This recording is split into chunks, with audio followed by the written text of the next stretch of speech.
ये कहानी अमावस्या के रात की है, जब चांद नजर नहीं आता। कहते हैं कि अमावस्या के रात घर से बाहर निकलना नहीं चाहिए। अमावस्या के रात को बुरी आत्माएं सक्रिय हो जाती हैं। माँ, मैं निकल रहा हूँ, सुबह तक घर पहुँच जाऊंगा। राघव बेटा रुक जा, अभी मत जा, सुबह निकल जा।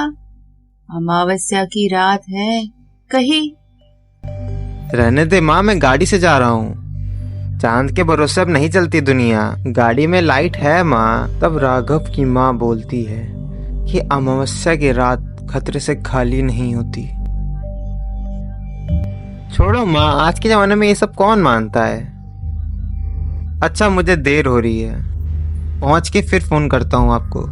ऐसा कहकर राघव तेजी से अपनी गाड़ी की तरफ बढ़ा। वो घर से जैसे ही बाहर निकला, काली बिल्ली ने रास्ता काट दिया उसका। अरे ये बिल्ली भी ना इतनी काली है कि भाई दिखाई भी नहीं दे रही। अच्छा हुआ बच गई, नहीं तो अभी पापड़ बन जाता इसका। और अच्छा हुआ माँ ने नहीं देखा, नहीं तो उनका अशुभ अशुभ फिर शुरू हो जाता। और कुछ दूर जाते ही पुलिस की नाकाबंदी हो गई। भाई साहब, कहाँ जा रहे हो इतनी रात को आप?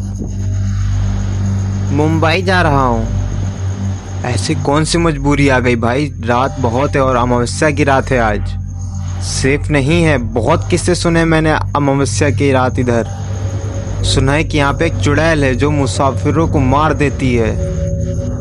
तुम्हारे लिए बेहतर होगा कि आज की रात किसी लॉन्ज में बिताकर सुबह तुम निकल जाना यहाँ से। आप पुलिस होकर ऐसी बातों पे विश्वास करते हो?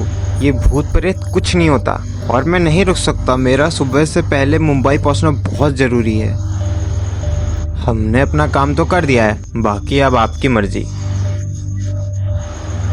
पर मेरी कम से कम एक बात मान लेना, चाहे जो हो जाए रास्ते में गाड़ी रोकना मत। ठीक है, ज़रूर।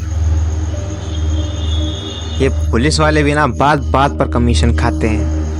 मुझे किसी होटल में चिपकाने की कोशिश कर रहा था भूत के नाम पे। उतने में राहुल की जीएफ का फोन आ जाता है। हाँ ईशु, बस अभी निकला हूँ मैं। 6 घंटे का रास्ता है, सुबह तक पहुँच जाऊँगा तुम्हारे पास। राघव की जीएफ बोलती है कि जल्दी संभल के आना। अच्छा, मैं फ़ोन रखता हूँ, मेरे फ़ोन में बैटरी कम है, मुझे चार्ज पे लगाना होगा।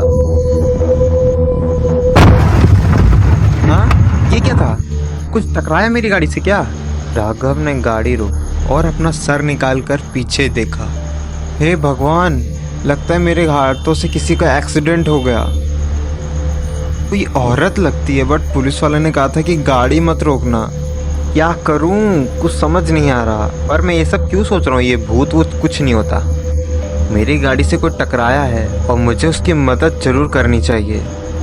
फिर थोड़ी सी घबराहट में राघव उस औरत के पास पहुंचा।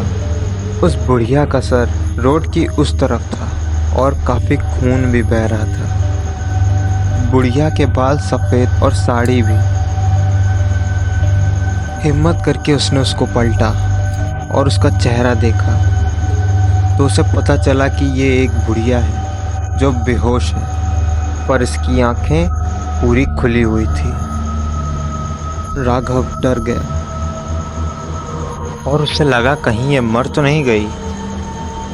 और फिर उस औरत ने कुछ हलचल की। तब राहुल थोड़ा सुकून में हुआ कि बुढ़िया अभी तक जिंदा है। अरे ये अम्मा इतनी रात में गई करने क्या गई थी? अगर इस बुढ़िया का कुछ हो गया तो मैं पुलिस के चक्कर में फंस जाऊंगा। क्या करूं? क्यों ना मैं इसको यहीं छोड़ के चला जाऊं। इतना सोच के राघव फौरन अपनी गाड़ी की तरफ भागा। पर उसने गाड़ी की तरफ पहुंच के जैसे ही दरवाज़ा खोला तो उसको अपनी माँ का ख्याल आया। ये अम्मा भी किसी की माँ होगी, मैं ऐसा कैसे कर सकता हूँ? मैं इनको इस हाल में ऐसे छोड़कर नहीं जा सकता। राघव अपनी गाड़ी का दरवाज़ा खुला छोड़कर वापस उस बुढ़िया की तरफ गया और उसे दोनों हाथों से उठा के गाड़ी के बैक सीट पर रख दिया। तू चिंता मत कर अम्मा, मैं तुझे जल्दी से किसी हॉस्पिटल में पहुंचाता हूँ, कुछ नहीं होगा तुझे। फिर राघव ने तेजी से गाड़ी बढ़ाई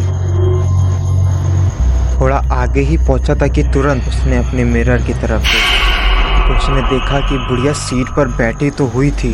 ये देख के राघव के होश उड़ गए। राघव का शरीर सुन्न पड़ गया। वो हिलना तो चाहता था पर हिल नहीं पा रहा था। उस बुढ़िया की आंखें चमक रही। फिर वो बोली, मुसाफिर, बहुत साल पहले मेरी मौत इसी हाईवे पे हुई थी। मेरा परिवार था, सब छीन गया, पर मैं तब से अपना बदला हर उस मुसाफिर से ले रही हूँ जिसे औरों की जान की परवाह नहीं है। पर तुमने मेरी जान बचाई। तुम अच्छे इंसान हो। मैं तुम्हें कोई नुकसान नहीं पहुंचाऊंगा। चलती हूँ।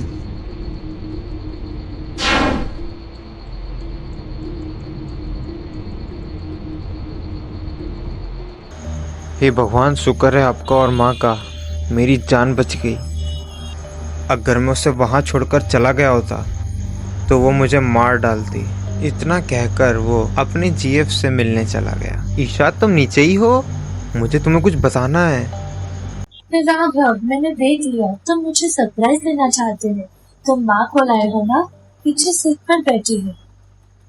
नहीं माँ,